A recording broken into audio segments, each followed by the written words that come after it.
valoriser son patrimoine et créer de la valeur, on passe à l'action avec Fabien sur Radio Grand Lac. Allez, de retour sur Radio Grand Lac pour une nouvelle émission de On passe à l'action. Ravi de pouvoir vous retrouver sur les ondes de 92.1 et d'autant plus parce qu'aujourd'hui c'est une émission particulière, une émission exceptionnelle, puisque nous allons donner une preview, un petit coup d'œil avant la sortie du magazine à voir, à lire, des Murmures du Lac de la société RD Immo, gérée par l'exceptionnel Romain Trois-Vallées, dans lequel votre serviteur a eu le plaisir, l'honneur de rédiger un article sur le thème « C'est une baisse des taux ». Non, sœur, c'est une récession. Alors, à magazine exceptionnel, article particulier, il nous fallait un invité de marque et nous avons le plaisir et l'honneur d'accueillir aujourd'hui François Chanois, gérant de portefeuille de la société de gestion Tiepolo qui nous vient directement de Paris. Bonjour François. Bonjour Fabien, bonjour à tous les auditeurs et merci pour cette invitation. Eh ben surtout merci à toi d'être venu. Tu connais un petit peu, puisque on te sait auditeur de Radio Grand Lac, tu connais un petit peu la particularité de cette émission, c'est qu'on rentre tout de suite dans le vif du sujet. Alors François, comme tu l'as lu cet article, on est dans un schéma où il y a eu récemment une baisse des taux courts. Moi j'ai un petit peu d'argent, François, sur mon livret A et sur mon livret de développement durable. Quel impact cette baisse des taux a et pourrait avoir sur la valorisation de mon épargne? Merci Fabien pour cette question. Déjà en préambule, il faut peut-être rappeler qu'est-ce que c'est que les taux d'intérêt. Bien sûr. Les taux d'intérêt, grosso modo, tout le monde sait à peu près ce que c'est. C'est le coût de l'emprunt de l'argent qui est en général exprimé en pourcentage et sur une période annualisée en général. Et donc cette qualité, ce taux d'intérêt dépend de la qualité de crédit pour une entreprise, par exemple, pour un État, et sa capacité à rembourser justement cette dette. Et actuellement, par exemple, en France, la France emprunte à 3,20. Voilà, sur les marchés financiers, LVMH est à 3,35, qui est une grande société, bien notée aussi, et d'autres plus petites sociétés comme Tereos, que tu connais, qui est une coopérative sucrière, Fabien, est moins bien notée et emprunte forcément à un taux beaucoup plus élevé. Là, je parlais des taux d'emprunt. Mais donc là on parle par an, donc du coup c'est 3,20, 3,35 et plus si affinité par an sur une durée de combien du coup? Eh ben ça dépend, ça va de on peut emprunter à court terme à 1 an, voire à plus long terme à 50 ans pour des États, et voire encore plus. Nos amis autrichiens ont été très malins pendant le Covid, ils ont émis à 100 ans à un taux assez attractif qui était de 0,88 parce que les taux étaient beaucoup plus bas. D'accord, donc ils sont assurés un taux d'emprunt et une ligne de crédit entre guillemets sur une durée assez longue avec un taux d'intérêt assez faible. Ok, exactement. Très bien. Malin. Et le timing était assez opportun. Mais donc sur ces taux d'intérêt, en fait, il y a un autre. Ils évoluent surtout en fonction d'une chose. Tu as parlé des taux courts, et en fait, c'est les politiques monétaires des banques centrales qui justement influencent ces taux d'intérêt et fixent les taux d'intérêt à court terme. Actuellement, la Banque centrale européenne a baissé ses taux. Ils sont passés de 4% à 3,75 sur le taux de dépôt. Alors, il y a différents taux. Pour simplifier, on va donner ce taux-là, qui est le taux de référence et qui impacte derrière les taux courts, comme le livret A ou autres, après qui dépendent aussi de l'inflation, mais tout est lié et on y reviendra après par la suite sur l'inflation. Donc là, quand on parle justement d'une baisse des taux, on parle donc d'une baisse des taux courts. On parle donc potentiellement pour moi qui suis un investisseur, puisque tu sais que j'adore le livret A et le livret de développement durable, en tout cas que j'en ai comme tous les épargnants français, potentiellement je peux m'attendre à une petite baisse de rémunération de ces livrets-là. Exactement, c'est-à-dire qu'en fait le taux lui est fixé via une formule mathématique qui dépend du taux d'inflation, et en fait la Banque centrale a baissé ses taux parce que l'inflation justement a baissé. On est passé de à peu près un peu plus de 10 si tu te souviens en octobre 2022, et là on est descendu à 2,6%. Eh bien, décidément, hein. Donc c'est baisse des taux. Alors justement, pour toujours dans l'idée, moi en tant qu'investisseur, j'ai des actifs j'ai investi dans des livrets A, dans un livret A, dans un livret de développement durable, mais j'ai aussi des actions dans un plan d'épargne action ou dans un compte titre. Quel impact ça a aujourd'hui pour moi en tant qu'investisseur qui possède par exemple des actions L'Oréal, Total, Air Liquide, de voir ces taux courts baisser? Qu'est-ce que ça peut changer pour moi en tant qu'investisseur? Alors sur l'allocation de portefeuille, déjà il faut comprendre pourquoi en fait les taux baissent. Allons-y, tout à fait. Les taux baissent, ils baissent pour plusieurs raisons. Justement, on parlait de cette inflation-là qui a fortement décéléré, et c'est aussi lié à l'économie. L'économie européenne a ralenti. Elle a ralenti pour plusieurs raisons, justement parce que ces taux avaient été relevés assez fortement. Ils avaient été relevés fortement pour contrer cette inflation et justement diminuer la consommation des ménages ou autres qui alimentent cette inflation. C'est pour ça que les taux, par exemple aussi du livret A augmenté. Moi, si j'ai de l'argent, finalement, plutôt que le dépenser tout de suite, je me dis, je vais le placer à 3% plutôt que consommer, et mécaniquement, ça diminue l'inflation. Donc ça, c'est une des conséquences qui est importante de pourquoi les taux avaient augmenté. Donc quelque part, l'idée c'était, comme tu viens de nous le dire, de baisser là. Enfin, donc on a augmenté les taux parce qu'à un moment donné, ce qu'on voulait, c'était plutôt qu'il y ait de la thésaurisation, c'est-à-dire que les gens soient plutôt en position d'investir leur liquidité plutôt qu'aller le consommer. Et maintenant que l'inflation se serait un peu réduite, tout est le choix du conditionnel, puisque vous connaissez la position de votre serviteur sur l'inflation, mais blague à part, là aujourd'hui je baisse les taux, ça veut dire que moi qui suis chef d'entreprise, je vais me retrouver possiblement dans l'idée de pouvoir peut-être emprunter davantage pour pouvoir poursuivre mes investissements. Et donc est-ce que ça pourrait avoir, cette baisse des taux, un point favorable sur les investissements des entreprises? Comment toi tu verrais les choses? Oui, justement, cette baisse de taux est une bonne nouvelle. Cette baisse de taux est une bonne nouvelle pour l'économie en général, qui est une machine bien apathique depuis maintenant plutôt 24 mois. Donc ça va permettre de justement redynamiser l'économie pour plusieurs raisons, sur trois types d'individus, de consommateurs. Il y a vous et moi en tant qu'individus, il y a les entreprises, tu le disais très bien, et les États. Donc il y a trois agents économiques qui sont impactés. Les ménages, eux, ils vont pouvoir soit réemprunter pour consommer ou plutôt peut-être faire un achat immobilier parce que les taux baissent et que le marché était figé, ou revoir son taux sur le crédit immobilier. Donc ça, c'est le premier point du point de vue du consommateur. Donc cette baisse des taux, c'est une très bonne nouvelle. Voilà, exactement. Pour l'entreprise, tu le soulignais, c'est la capacité justement d'investir de nouveau, parce qu'il y avait des projets qui n'étaient pas rentables avec des taux aussi élevés, parce que il faut emprunter pour investir, justement, pour acheter des nouvelles machines. Ça redonne de la marge de manœuvre. Je pense que toi, qui connais bien le métier et la banque, tu dois avoir des entrepreneurs localement qui réfléchissent ou qui avaient mis en stand-by en attente, des projets d'investissement, voire de la croissance externe. Bien sûr. Pour se développer. Bien sûr, puisqu'un coût de crédit un petit peu plus faible, ça permet évidemment de rendre un peu plus rentable des projets, puisque si vous investissez en tant que boulanger dans un nouveau four qui peut générer et vous permettre de générer une croissance économique de 4 à 5% de votre chiffre d'affaires ou de votre résultat net, c'est sûr que si vous payez votre crédit 6 ou 7%, vous allez peut-être pas le faire. Donc ça, c'est effectivement un très bon point.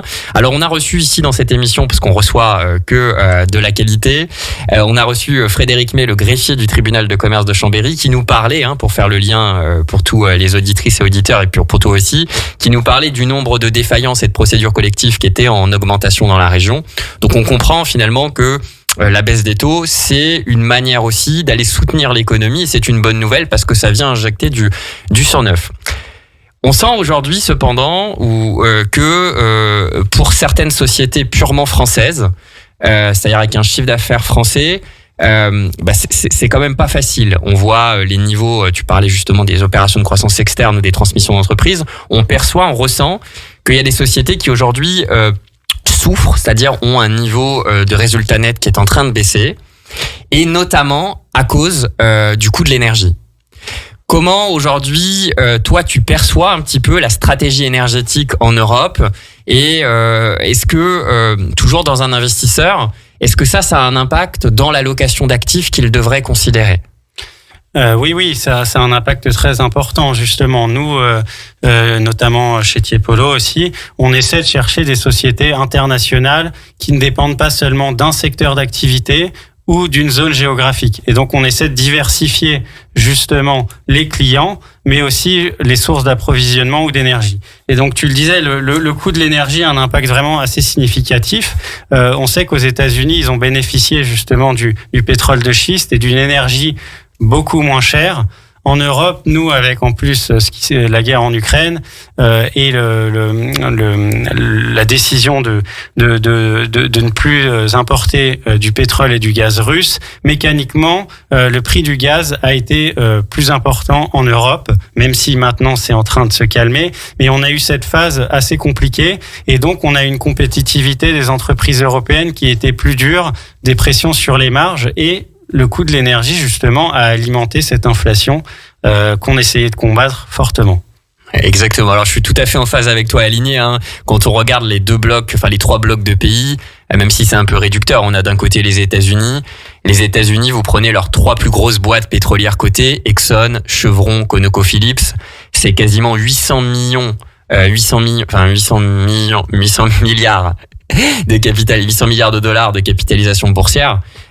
Donc clairement 2 fois LVMH.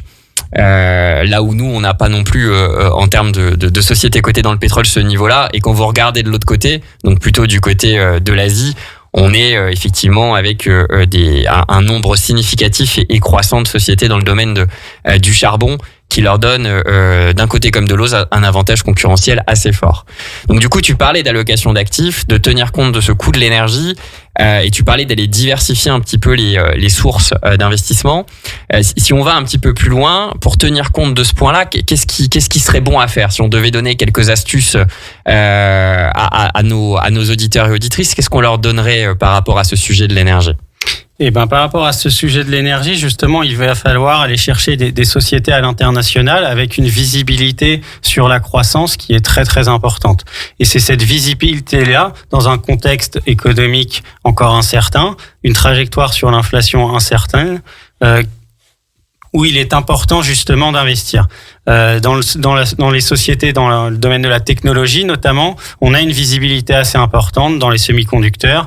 Sur la santé également, on a une très bonne visibilité dans les traitements contre l'obésité notamment. On a un boulevard devant nous pendant quasiment 10 ans où des investissements pour les laboratoires pharmaceutiques sont faits et des produits innovants sont trouvés pour justement répondre à ces maladies ou autres. Donc, c'est une possibilité d'investissement qui est intéressante, d'autant plus qu'on ne sait pas encore exactement où l'économie va aller par rapport à la baisse des taux, justement, Fabien. Exactement. Donc, tu étais en train de nous citer sans nous les citer, parce qu'on n'est évidemment pas là pour faire du conseil en titre vif, on est juste là pour agiter des idées, mais les auditrices et auditeurs reconnaîtront que François a parlé de plusieurs sociétés indirectement de semi-conducteurs, parmi lesquelles vous retrouverez les géants hollandais ASML, une des sociétés américaines dans le domaine qui est Lam Research aussi, que connaît très bien François, et pour le conseiller à ses clients régulièrement. Et puis évidemment les 2 géants dans l'obésité et dans le traitement de l'obésité qui sont Novo Nordisk et Eli Lilly. Avec en parallèle, ce que tu nous dis, c'est d'aller effectivement chercher des boîtes qui produisent un peu partout et qui vendent partout avec des très hauts niveaux de marge, puisque toutes les sociétés qu'on a citées ont des niveaux de marge d'EBITDA qui sont de l'ordre de 50%. Alors pour revenir sur le fin de ta phrase, c'est vrai que le thème de cette émission, pour faire écho à la sortie du magazine Les Murmures du Lac de l'équipe RDIMO de Romain Trois-Vallées, c'était c'est une baisse des taux, non sir, c'est une récession. On a vu le côté très positif de la baisse des taux que tu nous détaillais. Quel pourrait être le côté négatif de cette baisse des taux en Europe? Comment tu pourrais, toi, l'appréhender de ce point de vue-là pour un épargnant? En fait, il y a 2 points en fait dans cette question-là. C'est-à-dire que maintenant, ils ont baissé les taux, mais après, la prochaine étape, c'est qu'est-ce qu'on fait? Est-ce qu'on continue de baisser les taux? Est-ce qu'on attend encore? Et donc en fait, la Banque centrale européenne, qui elle détermine donc les taux courts, va avoir et un risque. En fait, elle est prise en étau un petit peu. C'est un équilibre très compliqué. La Banque centrale qui est prise en étau alors qu'elle détermine les taux d'intérêt. Quel humour. Quel humour. En revenons à des choses sérieuses. Effectivement, tu as raison, elle est face à un choix presque cornélien d'ailleurs. Et allons-y. donc, est-ce qu'on garde des taux à ces niveaux-là, quitte à être trop restrictif, parce que rappelons, le combat principal, c'est l'inflation. Dans les statuts de la Banque centrale, la stabilité des prix est le premier objectif de la Banque centrale européenne. Et donc, est-ce que je garde ces taux actuellement sur ces niveaux-là, quitte à être trop restrictif, parce que j'ai encore des doutes sur le niveau d'inflation. L'emploi est toujours très dynamique et autres. Il y a des hausses de salaire.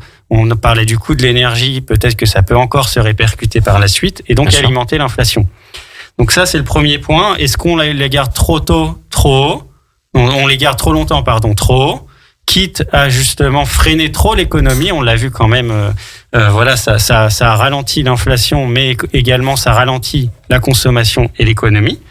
Et le deuxième point, donc, c'est de finalement faire continuer à baisser ces taux, parce qu'en fait, les taux actuellement sont élevés.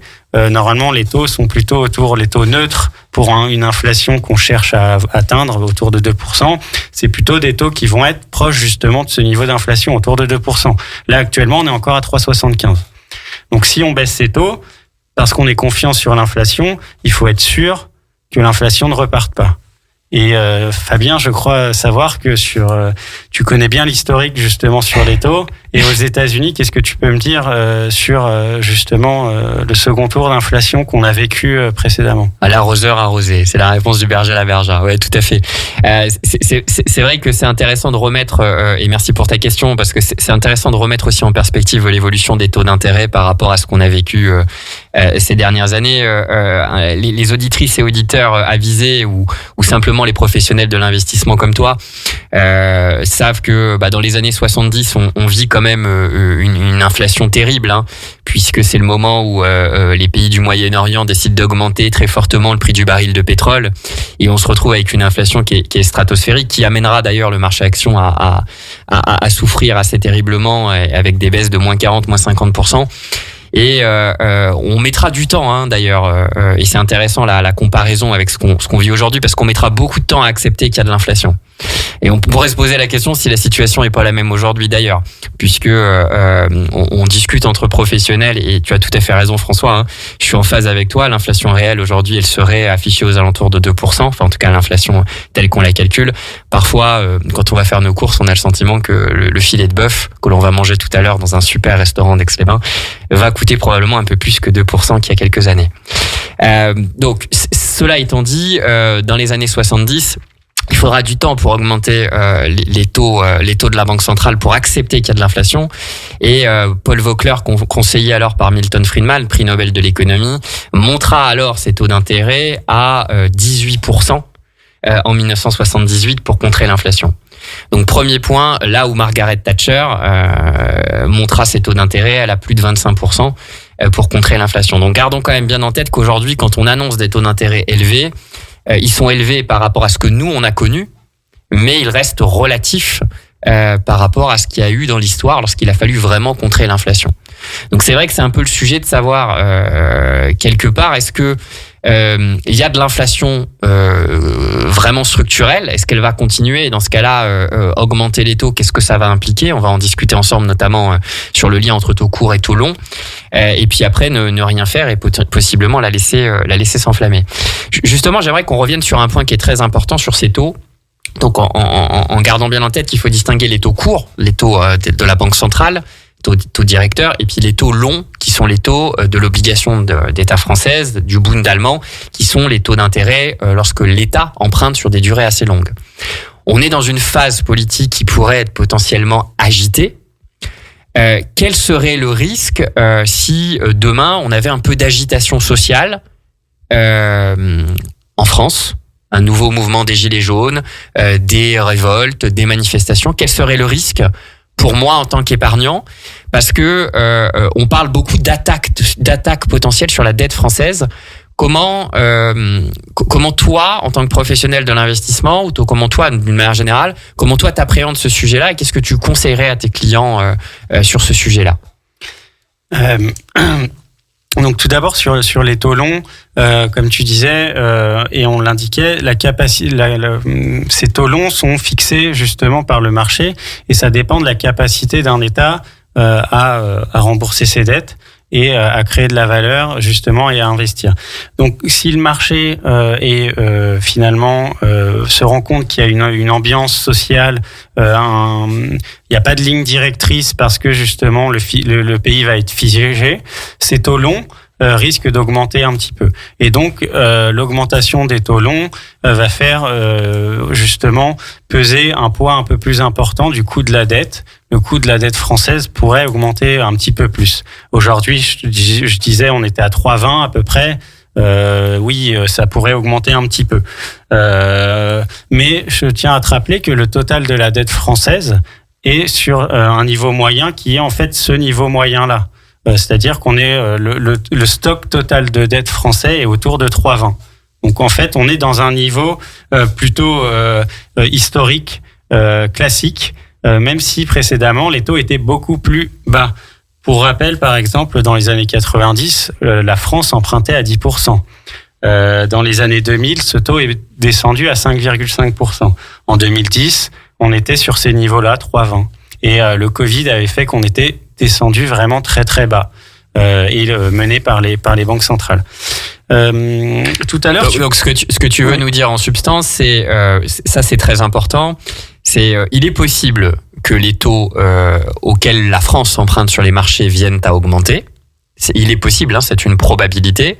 Maintenant, gardons en tête que par rapport au niveau auquel on emprunte au coût de la dette moyen de la France, puisque la France emprunte un peu tous les jours, hein, et emprunte depuis quelques mois, finalement, cette augmentation serait diluée dans un ensemble de dettes, et il n'est donc pas évident, parce que mettons des mots sur les choses, il n'est donc pas évident que ça ajoute une surcharge pour la France financière en tant qu'État aussi notable que ça. Puisqu'au fait, aujourd'hui, le risque, c'est, si encore une fois on met des mots, c'est que je me retrouve, moi en tant qu'État français, avec un service de la dette, c'est-à-dire des intérêts à payer, qui soit trop fort et qui m'amène donc à avoir des difficultés pour les payer et donc pour les financer. Et toi, tu nous dis, gardons en tête que la dette moyenne de la France, elle est composée de toute une série d'échéances et que même si ça augmente, c'est un peu comme si je décidais de mettre une petite goutte de poison dans 10 litres d'eau, en fait. C'est un Exactement. Peu ça le schéma. Ça augmente un petit peu au fur et à mesure que les remboursements sont faits. Donc il y aura de l'inertie. Exactement. Et donc tu parlais justement de cette dette moyenne. Cette dette moyenne, elle est grosso modo de 8 ans. C'est-à-dire qu'il y a de la dette à court terme, il y a de la dette à très long terme. On parlait de l'Autriche qui avait emprunté à 100 ans. La France, elle va plutôt jusqu'à 50 ans. Mais donc en moyenne, en fonction des montants, on est autour de 8 ans. Justement, donc il y a une certaine inertie, c'est-à-dire que justement il y avait une inertie pour baisser ce stock moyen quand les taux étaient bas, quand la France se refinançait, et donc là c'est une nouvelle inertie mais à la hausse, mais donc c'est assez lent comme phénomène, donc il faut pas non plus s'inquiéter. C'est la trajectoire qui est importante aussi dans le déficit et les dépenses de la France. Et on parle souvent en se disant mais la France elle est très très endettée. Oui, elle est très endettée. On est autour de 110 à peu près % du PIB, ce qui est beaucoup historiquement et autres. Si tu te souviens bien, la Grèce par exemple a été très très fortement endettée. Quand je dis très fortement, on était autour de 220% du PIB. Alors, à travers, c'est sûr, des cures d'austérité assez lourdes, la trajectoire a été fortement modifiée. Et en plus, ils ont bénéficié, c'est une économie qui est très touristique, la Grèce. Et donc, en fait, la production du pays, le PIB, produit intérieur brut du pays, a fortement augmenté avec la reprise post-Covid ou autre. Mais il y a eu cette cure d'austérité aussi qui a été importante. Donc, les gens se sont serrés la ceinture aussi. Donc, je dis pas non plus que, je veux pas être un oiseau de mauvais augure, mais on est obligé aussi de se serrer la ceinture quand on a un stock de dette assez important pour éviter que justement les taux augmentent trop. Donc là, c'est très intéressant ce point de vue et l'angle que tu prends en remettant finalement des chiffres sur tout ça, en expliquant qu'effectivement on a 3 000 milliards de dettes, un peu plus aujourd'hui. C'est effectivement quelque chose d'assez colossal puisqu'on rembourse chaque année à peu près 400 milliards de montants de dettes. Oui, donc intérêt plus nominal. Exact, intérêt plus capital, juste. Donc c'est évidemment des montants conséquents puisqu'on rembourse chaque année quasiment l'équivalent d'un LVMH. Puisque LVMH fait 400 milliards. Promis, je ne suis pas sponsorisé par Bernard Arnault, même si s'il m'écoute, on serait ravis évidemment d'avoir son soutien sur Radio Grand Lac. Blague à part, tu nous rappelles effectivement que le niveau d'endettement de la France, si on le situe par rapport à des pays qui ont des difficultés et qui ont fait défaut, t'aurais pu citer l'Argentine, mais la Grèce c'est très bien aussi, et dans ces niveaux d'éléments-là. Et la Grèce est redescendue justement avec cette reprise aussi de la croissance en Grèce. On est passé justement maintenant, on va atteindre 140% du PIB. C'est-à-dire qu'on était à 220 et en à peu près 5 ans, même pas, on va réatteindre le niveau de la France. Et donc c'était considéré comme un État en quasi faillite. Heureusement aussi la Banque centrale est là en garde-fou un petit peu, c'est-à-dire qu'à l'époque c'était Mario Draghi et sa fameuse phrase de whatever it takes en anglais qui signifie. Et ça donne quoi en savoyard? C'est-à-dire que, en gros, il fera tout son possible pour justement préserver l'euro. Et donc, ça a été fait justement. La Banque centrale a aussi contenu justement les taux d'intérêt en achetant de la dette, en augmentant son bilan sur de la dette grecque pour que justement l'orage passe et que la trajectoire économique grecque reprenne la bonne direction. Et avec une austérité aussi un petit peu plus importante sur le pays. Ok, donc du coup cette baisse des taux plutôt très favorable dans ce que tu proposes, en nous rappelant que la baisse des taux elle est là pour relancer l'économie, que c'est quelque chose de très positif, que même si on continue à s'endetter un petit peu en France, au final on a encore un petit peu de marge. Et que par rapport historiquement aux autres pays, petit A, on est encore loin des standards de la Grèce. Petit B, que comme on l'a vu ensemble quand on a refait l'historique des années 70, ni toi ni moi n'étions nés d'ailleurs quand Paul Volcker a monté les taux d'intérêt à 18%, on le regrette, eh bien on est à des niveaux de taux qui restent pour l'instant respectables. Dernière petite question, donc l'objet de cette réunion et l'objet de cette petit échange uniquement entre nous d'ailleurs, petit échange complètement confidentiel, c'était de se dire c'est une baisse des taux, non sir, c'est une récession, et en quelques mots ou en quelques lignes, en quelques minutes, si demain les taux montaient, qu'est-ce que ça aurait comme impact aujourd'hui sur l'économie en France? Et si demain ou en Europe, si on montait les taux directeur de la Banque centrale? En fait, si les taux remontaient, ça serait pour une raison, ça serait par rapport à l'inflation, justement. Un second tour d'inflation. Tu citais tout à l'heure Milton Friedman, et ce qu'il a dit, c'est un monétariste, Milton Friedman. Il indique que l'inflation... Donc, pour ceux qui nous écoutent, puisque nous, on est en train de faire la discussion des techniciens du sport dans les tribunes, mais monétariste, donc c'est quelqu'un qui place la monnaie au centre de toute décision d'investissement et économique et qui considère que la monnaie, c'est la quintessence du sujet. Exactement. Et il a dit, l'inflation est toujours et partout un phénomène monétaire. Et je pense que tu vas voir où je veux en amener. Où je vais aller, pour être plus pratique et plus clair dans mon explication, vous connaissez tous le jeu du Monopoly. Exact. Au début, la banque, elle vous donne de l'argent. On va dire qu'elle vous donne 100 au début, et puis vous jouez. Vous achetez justement les maisons en faisant des enchères. Mais si au début, je vous donne plutôt 200, mécaniquement, les enchères vont augmenter plus. Et donc, on va créer de l'inflation par rapport justement à une quantité de produits qui va être plus ou moins stable. C'est-à-dire qu'on va pas pouvoir acheter plus de maisons parce que la quantité est limitée. Donc, le fait de mettre plus d'argent, entre guillemets, sur la table et donc d'imprimer de la monnaie ou autre, ou de baisser ses taux, parce qu'en baissant ses taux, on réinjecte de l'argent dans l'économie, ça crée de l'inflation. Donc, ça, c'est une des raisons. Et puis, l'inflation, elle peut aussi avoir des sources exogènes sur l'énergie ou autre. Paul Volcker, à l'époque, c'était aussi par rapport au choc pétrolier. Exactement. Donc, en fait, si on avait un deuxième tour d'inflation, que ça soit par aussi une inflation importée pour de l'énergie ou même salariale, il y a un risque un petit peu de perte en capital sur les obligations parce que derrière, les taux réaugmentent, les gens peuvent acheter des obligations avec des rendements plus élevés, donc il peut y avoir un peu de perte sur les obligations. Donc, voilà, mais c'est pas le scénario central actuellement, même si ça peut être une option qu'il faut avoir en tête, se dire si l'inflation repart, les taux pourront remonter et donc là, il faudra faire attention. Mais pour protéger son capital à ce moment-là, la bonne solution aussi, c'est d'investir dans les actions justement.